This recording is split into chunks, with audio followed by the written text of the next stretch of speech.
You're listening to the Bare Metal Cyber Prepcast, created to help you succeed in your educational journey. Learn more at baremetalcyber.com, where additional prepcasts, books, and training materials await. Let's get started. A program charter and governance model is the foundational document that gives a privacy initiative its authority and direction. It sets out the mandate protecting personal data, maintaining compliance with evolving laws, and building trust with customers, employees, and partners. The scope defines whether the program covers just consumer information or extends to employee and partner data across all business units and geographies. Decision rights ensure clarity, spelling out who approves policies, who owns budgets, and who has escalation authority in crises. Without a charter, privacy programs risk being perceived as optional projects rather than formal obligations. For exam candidates, the important concept is that a charter legitimizes privacy governance in the same way a corporate constitution defines organizational authority. When regulators or auditors ask for evidence of accountability, a well-crafted charter and governance model serves as the first proof that privacy is formally recognized and prioritized. Roles and accountability extend the charter into practice by distributing responsibility across all levels of leadership. Boards have oversight duties, reviewing program performance, and integrating privacy into enterprise risk discussions. Executive sponsorship, often at the C-suite level, ensures adequate resources, visibility, and alignment with strategic objectives. Program leaders translate this vision into operational reality, setting objectives and managing day-to-day initiatives. Beyond leadership, functional roles across IT, marketing, human resources, and product teams must be clearly defined, ensuring no ambiguity about who manages what. For exam purposes, the key lesson is that privacy accountability cannot rest in a single department. Regulators increasingly expect to see distributed ownership supported by escalation channels. A privacy breach or compliance failure is rarely just a technical failure. It often reflects weak accountability. Strong role definitions show that privacy responsibilities are understood, measured, and acted upon across the entire organizational hierarchy. An enterprise privacy risk assessment helps identify where personal data exposures are most likely to occur and where consequences would be most significant. This assessment reviews processing activities, data sensitivity, system vulnerabilities, and vendor dependencies to prioritize attention. The results guide program leaders in allocating resources for training, controls, and monitoring. For example, if a risk assessment shows that marketing activities rely heavily on third-party ad networks, the program may focus training on targeted advertising compliance and vendor contract reviews. For exam candidates, the concept of proportionality is key. Organizations must invest more effort where risk is highest, not spread resources evenly across all activities. Assessments are not one-time exercises. They should be repeated periodically to reflect system changes, new products, and evolving regulations. This ensures that the program stays aligned with both legal requirements and operational realities, adapting to new risks before they escalate into incidents or violations. A policy suite architecture provides the framework for consistent application of privacy principles across the organization. This suite usually starts with a high-level privacy policy that outlines commitments to consumers, regulators, and employees. Beneath it are more detailed data handling standards such as retention rules, access management, and consent documentation. Incident response policies align these commitments with operational readiness, ensuring promises made in the privacy policy like rapid breach notification are supported by practical procedures. Policies must interlock, avoiding contradictions that can confuse staff or expose gaps. For example, if one document permits indefinite retention but another mandates strict minimization, the inconsistency undermines credibility. For exam purposes, the key is alignment. Policy should be comprehensive, consistent, and regularly reviewed. When regulators ask how commitments translate into practice, organizations must be able to point to a coherent suite of interdependent documents forming the backbone of their privacy governance framework. Training strategy determines how the workforce learns, retains, and applies privacy obligations in their roles. A thoughtful approach sequences learning into 3 stages: foundational training for everyone, role-specific training for targeted functions, and refresher courses to reinforce concepts over time. Foundational modules introduce the universal principles of privacy minimization, consent, and security basics, while role-based modules dive into contextual duties for engineering, HR, or marketing teams. Refresher training combats complacency by keeping awareness current and responding to regulatory or organizational changes. For exam candidates, sequencing is crucial. Scenarios may test whether organizations can rely solely on annual generic training, with the correct answer being no. A structured program acknowledges that privacy is not a one-off message, but a discipline requiring continuous reinforcement. This layered training approach ensures that both new employees and seasoned staff remain competent, confident, and alert to evolving privacy risks. Foundational privacy training ensures that all employees, regardless of department or seniority, understand the core principles that govern data handling. This includes explaining what constitutes personal and sensitive information, why minimization matters, and how to recognize and escalate potential risks. It also covers organizational commitments, such as honoring consumer rights and protecting employee information, along with the legal and reputational consequences of failures. The goal is to create a universal baseline of awareness so that every staff member becomes a frontline defender of privacy. For exam purposes, universality is the key takeaway. No employee is exempt. Scenarios may test whether support staff must receive privacy training, with the correct recognition being yes. This is because breaches and mishandling often occur at operational levels where individuals may not realize the significance of their actions unless explicitly trained on their responsibilities. Role-based training tailors instruction to the specific challenges of different functions. Engineers must learn how to embed consent mechanisms and apply encryption correctly. Marketing professionals must understand opt-out rules, advertising disclosures, and limitations on data sharing. Human resources staff require training on handling employee records, while customer service teams must be instructed on secure communication with clients. Tailoring ensures that abstract legal requirements are translated into clear operational behaviors. For learners, the key lesson is relevance. Generic modules rarely change day-to-day practices, but targeted training does. On the exam, scenarios may test whether role-based training is optional, with the correct recognition being no. Recognizing this ensures candidates understand that role-focused education is an expectation for robust privacy programs, directly supporting accountability by equipping staff with skills relevant to their responsibilities. Just-in-time micro-training reinforces privacy principles at the precise moment they are most likely to be needed. These are short, targeted reminders integrated into systems and workflows. For example, a pop-up message may appear when a user attempts to email sensitive data outside the organization, reminding them of encryption requirements. Similarly, a tooltip could alert a marketer uploading contact lists about consent verification. Micro-training complements formal sessions by embedding privacy awareness into daily work. For exam candidates, the key idea is immediacy. Training must not only occur annually, but also be reinforced during high-risk actions. Scenarios may test whether micro-training can substitute for foundational training, with the correct recognition being no, it complements rather than replaces. This approach builds muscle memory, helping staff make the right decisions instinctively in the moment of risk. Content governance ensures that training materials remain accurate, up-to-date, and consistent with evolving regulations and internal policies. Version control systems track changes, ensuring that employees are always using the latest content.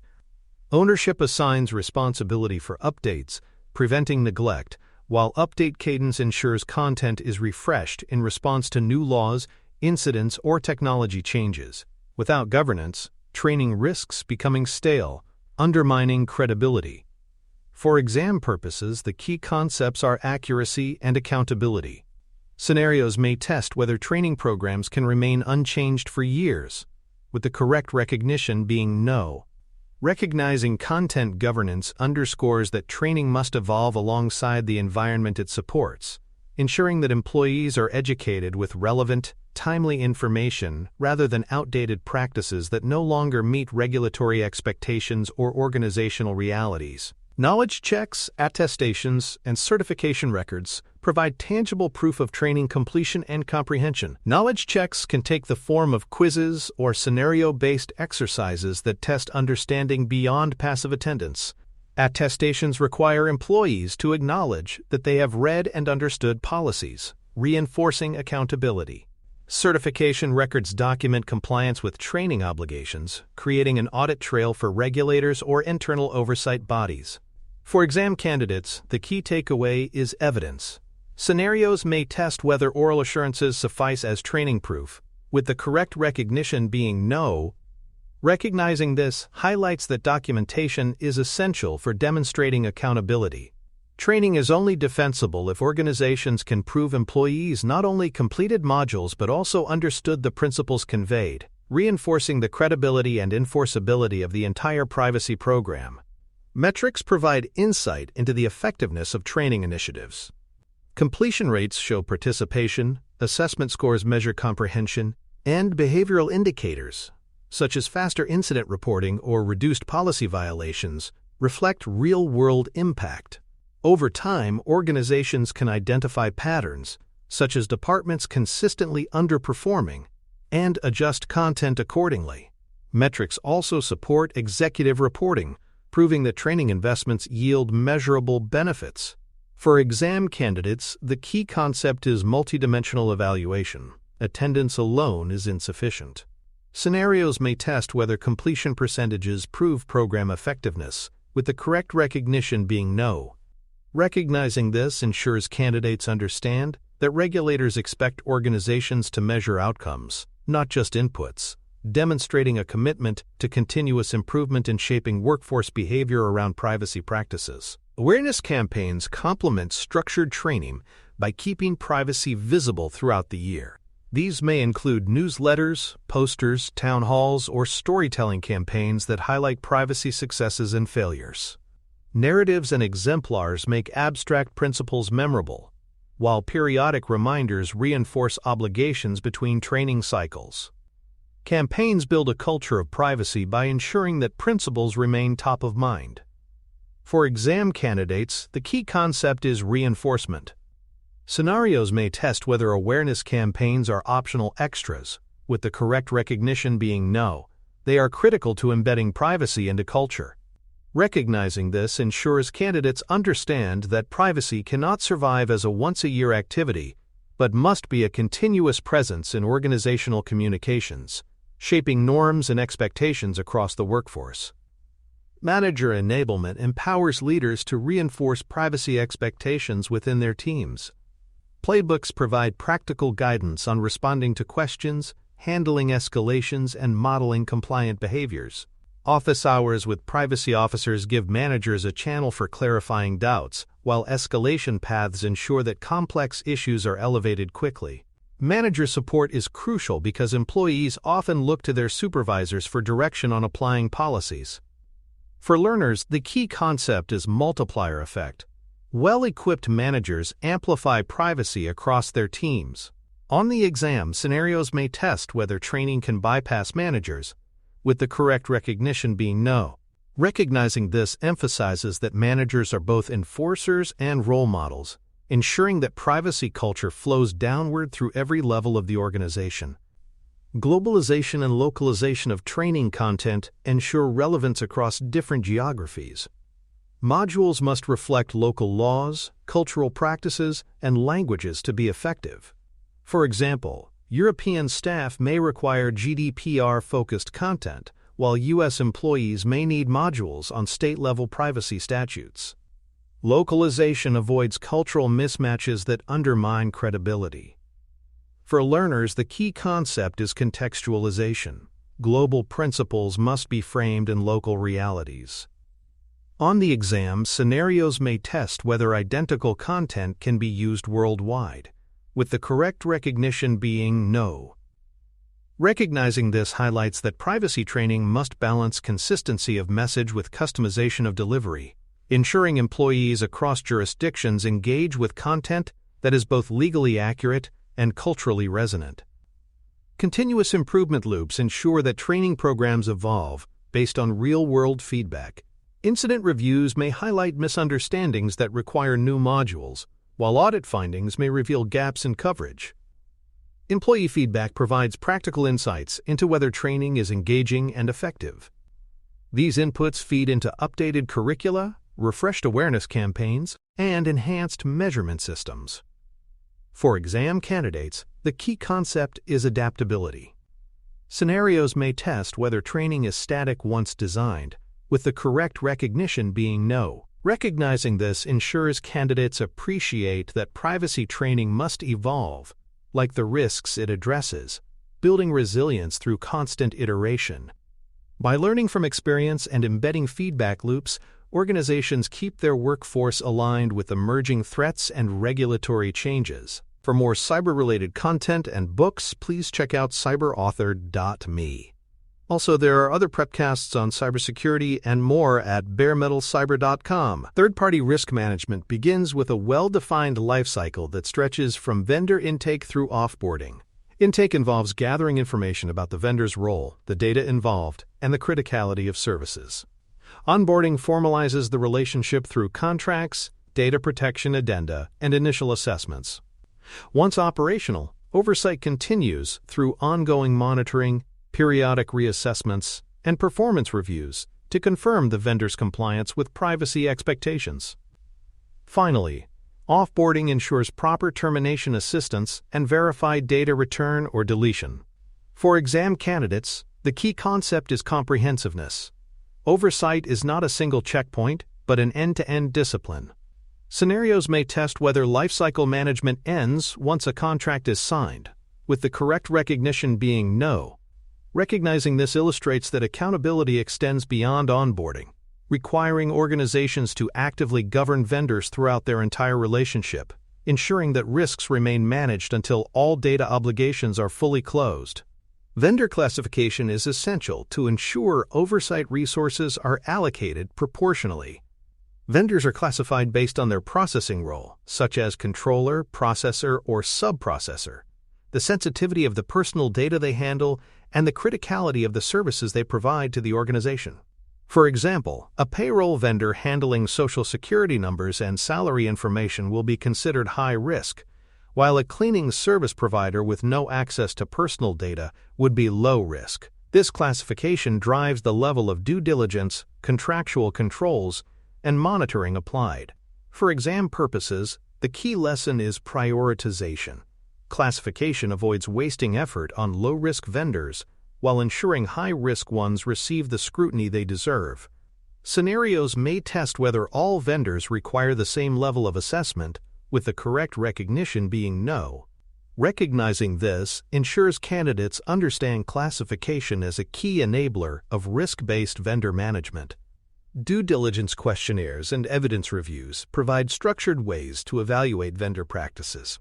Questionnaires cover areas such as data protection policies, encryption practices, access controls, and incident management procedures. Vendors may be asked to provide third-party audit reports, such as SOC 2 Type 2 attestations or ISO 27001 certifications, to substantiate their claims. Evidence reviews validate whether safeguards exist in practice, not just on paper.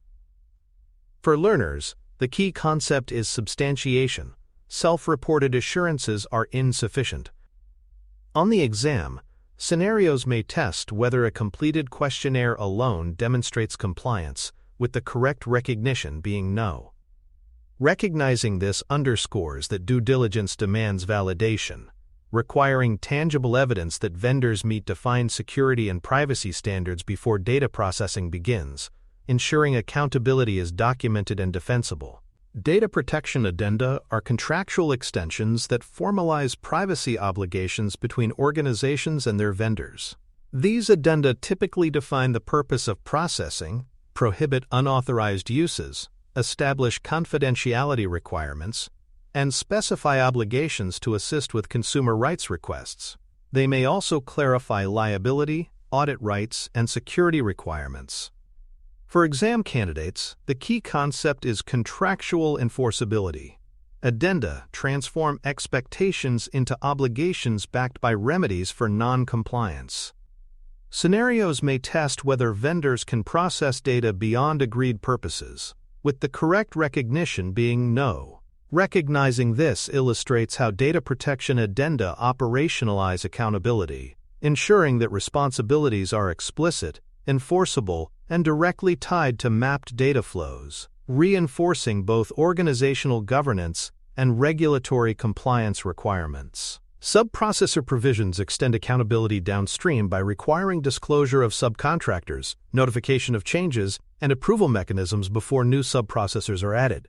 Without these provisions, organizations risk losing visibility into who ultimately handles personal data. For learners, the key terms are disclosure and approval. On the exam, scenarios may test whether subprocessors must be revealed, with the correct recognition being yes. Recognizing this reinforces that contractual controls are not limited to direct vendors. They cascade down the chain of processing. This ensures that even if personal data passes through multiple layers of vendors, organizations remain accountable for ensuring all parties follow consistent standards, preserving transparency and consumer trust in a complex outsourcing environment. Security and privacy safeguards specified in contracts align vendor practices with organizational expectations. These clauses often require encryption of sensitive data, segregation of duties to prevent conflicts of interest, strong authentication for access, and logging of user activities. Privacy-specific obligations may include adherence to minimization principles and restrictions on secondary use. For exam purposes, the key concept is safeguard alignment. Scenarios may test whether organizations can rely on general contractual language, with the correct recognition being no explicit requirements are essential. Recognizing this demonstrates that enforceable technical and organizational measures protect against assumptions and ambiguity, ensuring that security and privacy protections are applied consistently, defensibly, and in ways directly tied to the sensitivity of the information being processed. Incident and breach notification clauses define the vendor's obligations when things go wrong.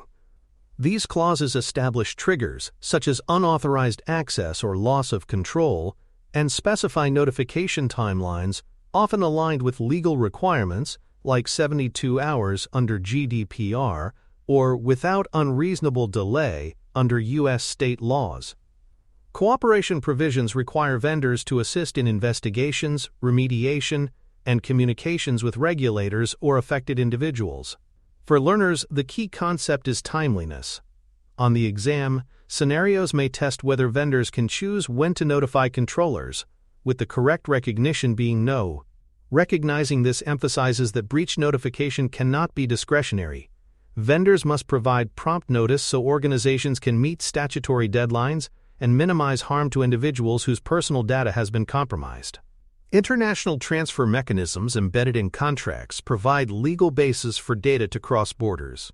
Standard contractual clauses, binding corporate rules, or participation in recognized frameworks like the EU-US Data Privacy Framework create enforceable commitments for vendors handling international transfers.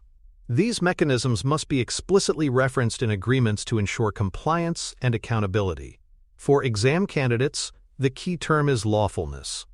Scenarios may test whether cross-border transfers can occur without safeguards, with the correct recognition being no. Recognizing this illustrates that international data sharing cannot be left vague. Explicit mechanisms must be established, documented, and auditable to demonstrate compliance with global data protection regimes, particularly where adequacy is contested or evolving. Ongoing monitoring is vital to confirm that vendors remain compliant after onboarding. This includes scheduled reassessments, testing of key controls, and reviewing performance against contractual obligations. Some organizations perform on-site audits, while others rely on questionnaires, third-party certifications, or continuous monitoring platforms. Service-level agreements and key performance indicators provide objective benchmarks, ensuring vendors meet agreed privacy and security expectations. For exam purposes, the key lesson is continuity. Scenarios may test whether diligence ends after contract signing, with the correct recognition being no. Recognizing this demonstrates that privacy programs must embed vendor monitoring into ongoing governance, ensuring accountability is enforced throughout the relationship and risks are managed dynamically rather than reactively. Corrective action planning ensures that when vendor issues are identified, they are not ignored but systematically addressed. Plans set milestones, assign responsibilities, and define validation steps to confirm closure. For example, a vendor with weak access logging may be required to implement stronger controls within 90 days, with proof provided to the contracting organization. Documenting closure creates defensibility for audits and regulator inquiries. For learners, the key concept is remediation. On the exam, scenarios may test whether corrective actions can remain open indefinitely, with the correct recognition being no. Recognizing this emphasizes that vendor management is not just about identifying problems, but ensuring they are resolved effectively, demonstrating diligence, and reinforcing the accountability principle in practice. Termination assistance and verified data return or deletion procedures define how vendors must handle personal data when contracts end. These clauses prevent data from lingering in vendor systems and require evidence of secure deletion or return. Vendors may also be required to assist in transitioning services to another provider without disruption. For exam purposes, the key terms are closure and verification. Scenarios may test whether termination requires proof of deletion, with the correct recognition being yes. Recognizing this ensures candidates understand that vendor risk extends to the end of the relationship, requiring organizations to confirm that data stewardship continues until the final step of offboarding is complete. Vendor offboarding checklists provide practical guidance for ensuring obligations are fulfilled. Steps include revoking system access, rotating credentials, disabling accounts, and confirming destruction of encryption keys or physical media. Documentation of each step provides evidence for regulators or auditors that offboarding was completed diligently. For learners, the key concept is discipline. Offboarding must be as structured as onboarding. On the exam, scenarios may test whether access revocation is optional, with the correct recognition being no. Recognizing this underscores that failure to fully offboard vendors creates residual risks, including unauthorized access or data retention, undermining both privacy commitments and security safeguards. Program dashboards provide executives with visibility into vendor risk posture. These dashboards may include vendor tiers, reassessment schedules, exceptions, and incident histories. They transform complex technical details into business-level insights, allowing leaders to prioritize attention and resources. For exam candidates, the key term is translation. Risks must be expressed in terms of business impact, not just compliance scores. Scenarios may test whether dashboards should present only technical metrics, with the correct recognition being no. They must connect risk to business outcomes. Recognizing this highlights that privacy leaders must speak the language of executives and boards, translating third-party risk into terms that inform strategic decision-making. Executive reporting and board updates close the loop by tying vendor oversight to governance responsibilities. Reports should highlight trends in vendor performance, emerging risks, and the effectiveness of monitoring activities. Boards expect to see not only compliance metrics, but also the potential business impact of third-party failures, such as reputational damage, regulatory fines, or service disruptions. For learners, the key concept is accountability to leadership. On the exam, scenarios may test whether vendor risk must be elevated to board discussions, with the correct recognition being yes.